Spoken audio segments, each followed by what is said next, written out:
Most people saw a biker roaring down the icy road. No one expected him to stop for a faint sound buried beneath falling snow. But when that sound turned out to be a baby's cry, everything changed. The man behind the leather jacket and roaring engine did the unthinkable. In freezing winds, surrounded by silence and judgment, a Hell's Angel made a choice that would shock a town and ignite a viral storm of gratitude. What came next wasn't just a thank you, it was a tidal wave of kindness from a society that finally saw past the stereotype. And it all began in the snow. May your days sparkle with peace, your worries melt away, and your dearest dreams rise within reach. Before we begin, tell us, where in the world are you watching this from? You're not just subscribers, you're family. Let's start. The air was razor sharp that evening, with snow swirling in sheets so thick they blurred the streetlights into ghosts. Most had already retreated indoors, watching the blizzard from behind foggy windows.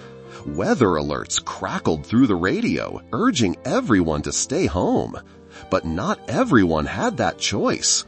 Somewhere on the outskirts of town, a lone figure rode down the frozen road, the growl of his motorcycle cutting through the silence like thunder. He wasn't out joyriding. He had nowhere else to be.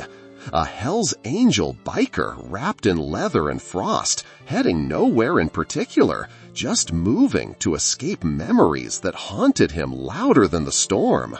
Meanwhile, across town, fate was playing its hand. A car accident had left a woman unconscious, her baby still strapped in a car seat just beyond a snowbank, completely hidden from view.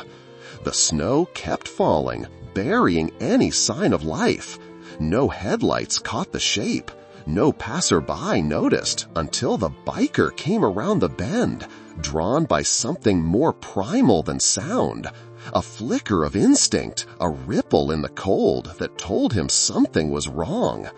As the biker slowed, the wind screamed louder, as if trying to drown out the softest cry imaginable.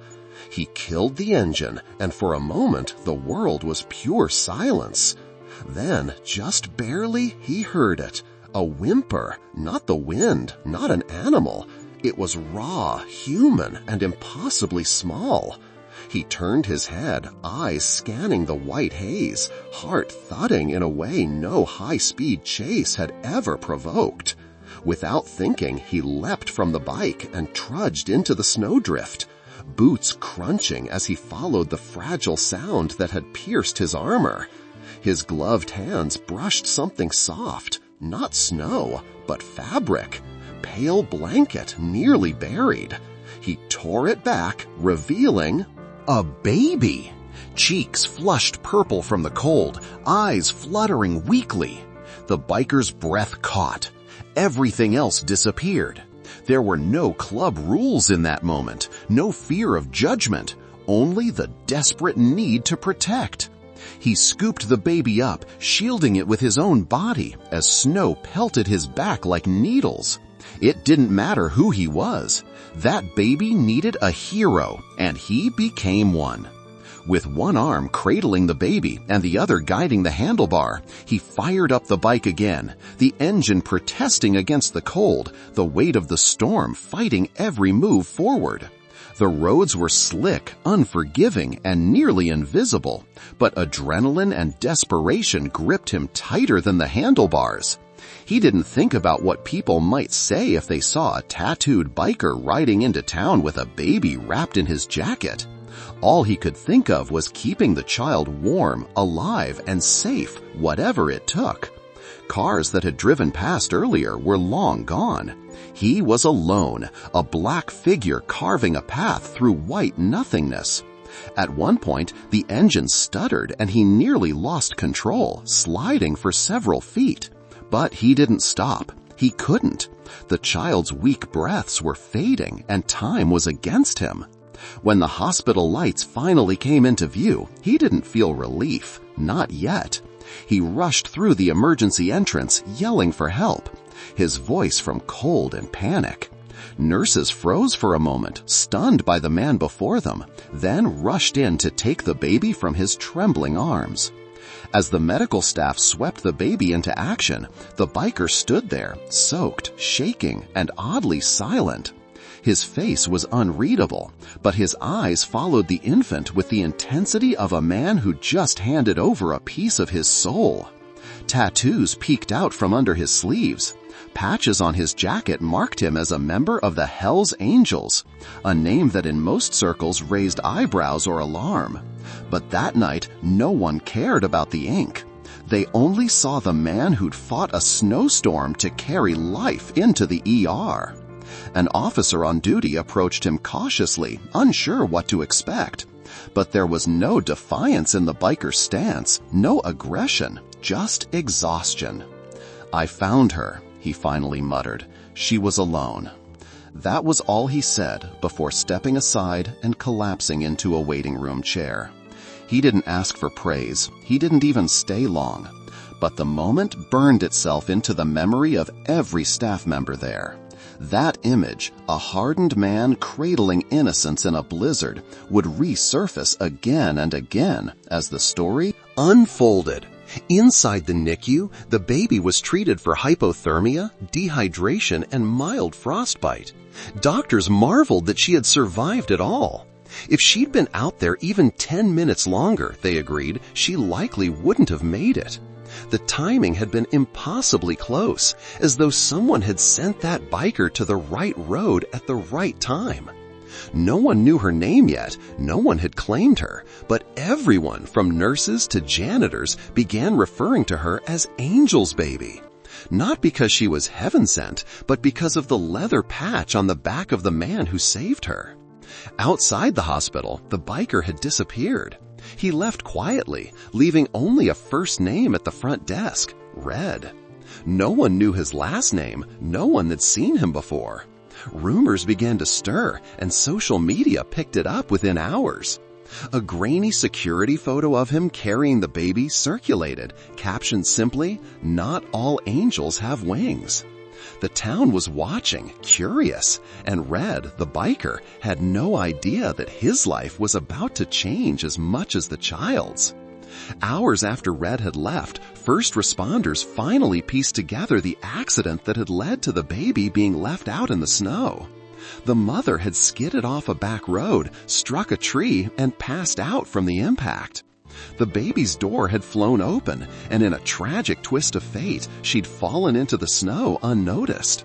Emergency crews found the wrecked vehicle half buried in drifts. The mother still inside, but alive.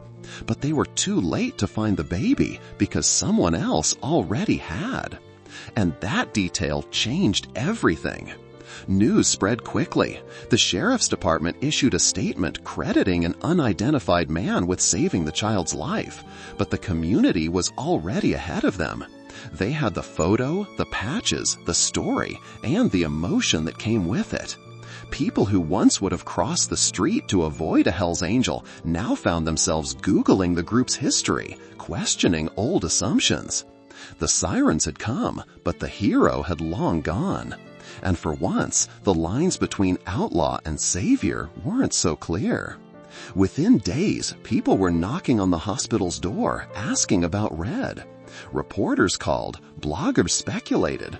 Was he local? Was this staged? Did he really belong to the Hells Angels? Or was it just a jacket? The mystery only deepened the fascination. Every thread on social media turned into a debate. Some praising him as a hero, others doubting the motives behind the act. But the townsfolk didn't care about the online noise. They had seen the fear in that biker's eyes when he handed over the baby. That was real. That wasn't PR. Eventually, someone spotted him again. He was seen fixing up his bike at a small garage on the edge of town. Cameras tried to approach, but he waved them off. He wasn't interested in interviews. Not looking for fame, he told one persistent journalist, just did what anyone should have done. But that humility only added fuel to the fire.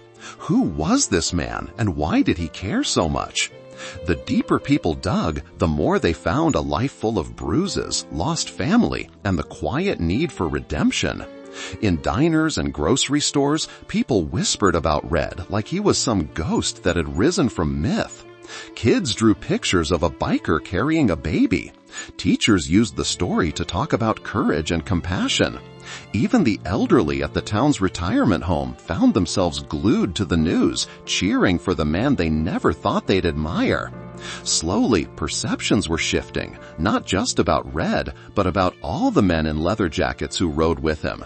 For a town that had always viewed bikers as trouble, this moment was unsettling and inspiring. But not everyone was ready to let go of their prejudices. A few voices still clung to old fears. They asked, what if it was a setup? What if he wanted attention? But those voices were drowned out by the growing number of people sending donations to the hospital in the baby's name and sending thank you letters addressed simply to the angel in the snow. For the first time in decades, a community started seeing past patches and tattoos and looking instead at the choices a man made when no one was watching. While the town buzzed, Red kept to himself. He didn't speak to press, avoided crowds, and rode alone. His brothers in the club respected that. They'd seen him fight battles no one else knew about, both on the road and in his own heart. For him, saving that baby wasn't about redemption or proving something. It was instinct, humanity, maybe even fate. But every time someone tried to pull him into the spotlight, he vanished into the background again. The attention made him uncomfortable. He hadn't saved her to be thanked. He saved her because she deserved to be saved. At one point, a local TV station tried offering him money for an exclusive. He turned them down flat. "Keep it for the kid," he said, walking away. That phrase stuck. It made headlines, and soon shirts with the phrase "Keep it for the kid" started appearing in town, sold to raise funds for the baby's future. Red never claimed a dime. His silence only made his act louder. In a world where people broadcast their smallest deeds, he had committed a massive one and refused to take credit. Once reporters confirmed where Red worked, they swarmed the garage like moths to flame. Tripods stood in the parking lot, drones hovered above. But Red's co-workers, mostly mechanics and other bikers, formed a quiet wall around him. "You want a quote?" one of them said to a journalist. "Here's one. He's a better man than half the saints in your headlines." Word spread quickly that Red wasn't just a biker. He was a mechanic who fixed cars for free if he knew someone couldn't afford it. A man who gave more than he took. A man with scars that didn't scare him from being kind. Eventually, the garage had to shut its doors temporarily just to give Red peace. But the messages kept coming. Families drove from hours away just to leave cards at the gate. Parents brought their children to meet the man who saved a baby. Red stayed inside, quietly working on engines, quietly avoiding the eyes of a world that had suddenly decided he was worthy. In a society hungry for heroes, they'd found an unlikely one, and they weren't letting go. After days of silence, the baby's family finally spoke to the press. The mother, recovering from her injuries, was overwhelmed with emotion. Through tears, she recalled the crash, how the snow had blinded her, how she blacked out, and how waking up in a hospital bed without her daughter nearly broke her. But when she learned that her baby had survived because of a biker, a stranger, she was speechless. "He saved my daughter when I couldn't," she said.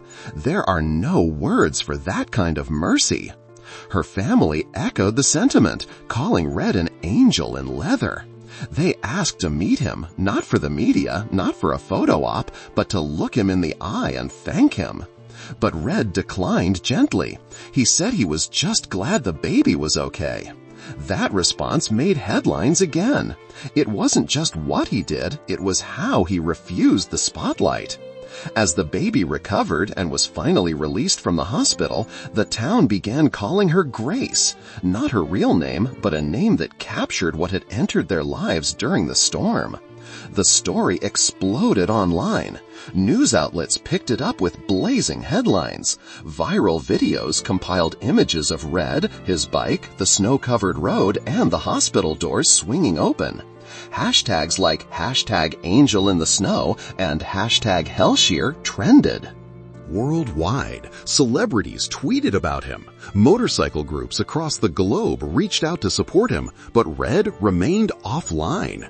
No Instagram, no Twitter, no interviews. He didn't chase clout, and that made the story hit even harder.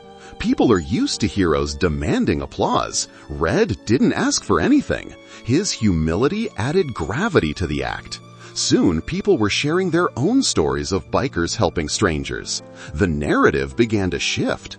Groups like the Hells Angels, long portrayed only as outlaws, were suddenly being seen through a new lens.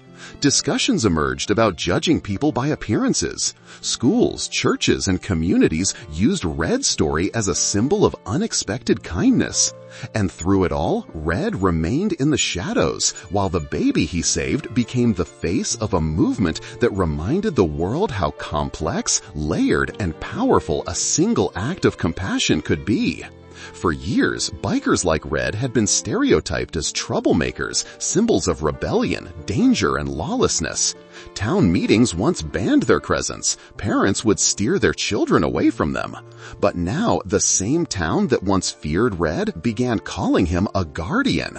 Kids wore leather jackets in admiration. Murals appeared across alley walls, showing a biker kneeling in the snow with a baby in his arms. Red had become more than a man. He was a shift in perception, a crack in the old armor of judgment. Local police officers even acknowledged it publicly.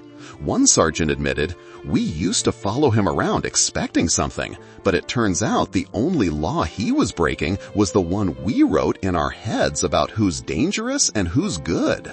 That single moment of heroism had flipped the script. Red didn't need to give speeches or march in parades. He had done something more powerful. He'd lived a moment of truth. And people began to ask themselves how many other villains in their lives might just be waiting for a chance to be seen differently.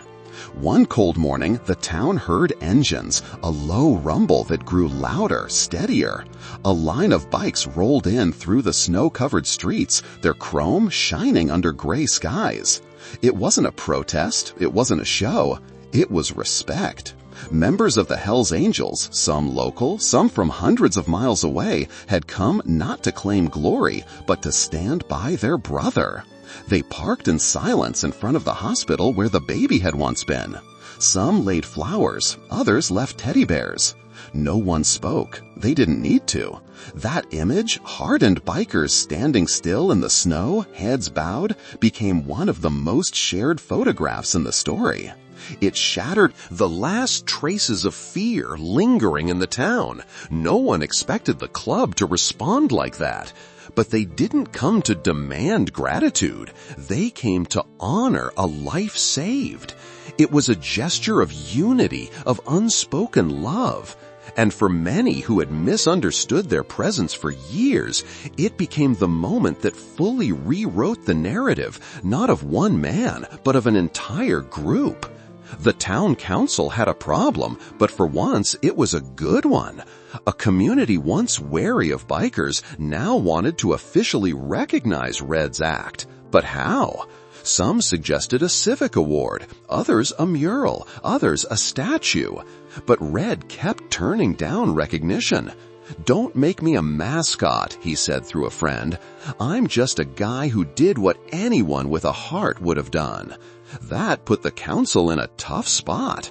How do you honor someone who doesn't want to be honored? Eventually, they made a quiet decision. They would dedicate a small park near the hospital in the baby's name. Grace's Garden. No plaque for Red, just a peaceful space where children could play, surrounded by benches, trees, and a stone path shaped like tire tracks. A symbolic nod to the road that brought life instead of loss. Red visited it once alone at dusk and smiled. He didn't want his name etched in stone. He just wanted the child to have a world where people cared more about what you do than what you wear. Then came the biggest shock of all.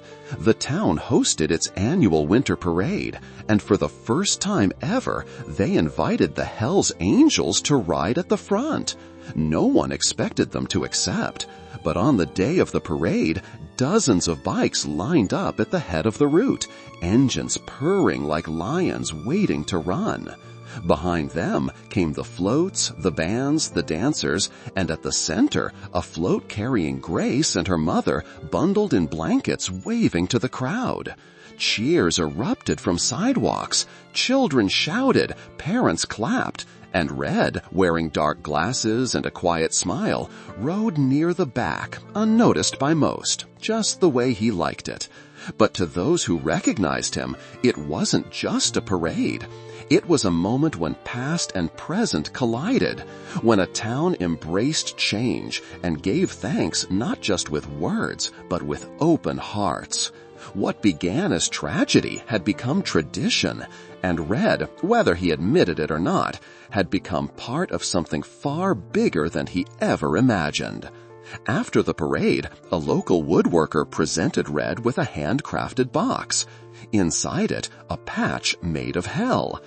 Of gold thread, not to replace his Hell's Angel colors, but to honor what he carried beneath them. The patch read simply, Guardian. Red stared at it for a long moment before nodding, tucking it away without a word.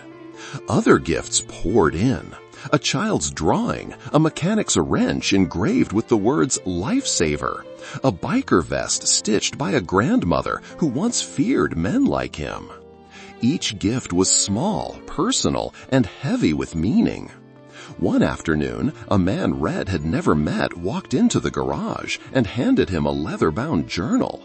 "Write your story," he said, "because people will need it one day." Red never responded, but that night he was seen sitting quietly, pen in hand, flipping open to the first page. For someone who had spent most of his life silent, the idea of speaking through ink was a new kind of thunder. The gifts he received weren't just tokens, they were bridges. Proof that his one act had shaken walls built by decades of silence. Years passed, seasons changed. Snowstorms came and went, and the baby Grace grew into a bright-eyed little girl with a fire in her heart. Her mother often told her the story of the man who found her in the snow, who braved the cold with nothing but courage and leather. Grace loved that story. She would draw pictures of motorcycles and tell her friends that a snow angel on a loud bike had saved her. And every year on the anniversary of that night, she and her mother would visit Grace's garden and leave a single white rose. One year, when Grace was old enough to understand, her mother asked if she wanted to meet Red. The girl nodded excitedly, so they went to the garage holding hands. Red didn't recognize them at first, but when Grace reached into her coat and pulled out a small drawing of him holding a baby wrapped in stars, his eyes welled with tears. It was the first time he had cried in public in years. He knelt, not saying a word, and let her hug him. The circle had closed, and something bigger had opened. Red never sought legacy, but sometimes legacy doesn't wait for permission. His story became part of school curriculums. A short film based on his rescue won awards. Colleges studied the societal impact of the event, citing how one act of kindness reshaped a community's views on identity, appearance, and trust. Red wasn't trying to teach anyone a lesson, but somehow he had, without standing on a stage or writing a manifesto. He had shown the world that humanity can live in places no one expects. Edge of town, near the road where he first heard that tiny cry, a new sign appeared. "Drive slow. Angels watch this road." Beneath it, a small carving of a biker holding a baby. Red didn't ask for it, he didn't pose for it, but every time he rode past it, he nodded slightly, acknowledging a moment in time that had changed so many. His legacy wasn't about fame, it was about proof that even in the hardest shell, there can live the fiercest heart. Society rarely says thank you in a way that feels real. It offers headlines, applause, and sometimes forgets as quickly as it remembers. But this story was different. The town didn't just thank Red once. They kept thanking him with actions, with changed laws, with open minds, with projects that helped underprivileged children, with motorcycle charity rides that donated thousands in Grace's name. They didn't just thank a biker, they thanked a truth that love, courage, and humanity don't wear uniforms. They were scars, grease, and sometimes a worn-out leather jacket. And Red. He kept riding, still quiet, still watching, still fixing bikes and people in his own quiet way. But the road behind him shimmered with the impact of what he'd done.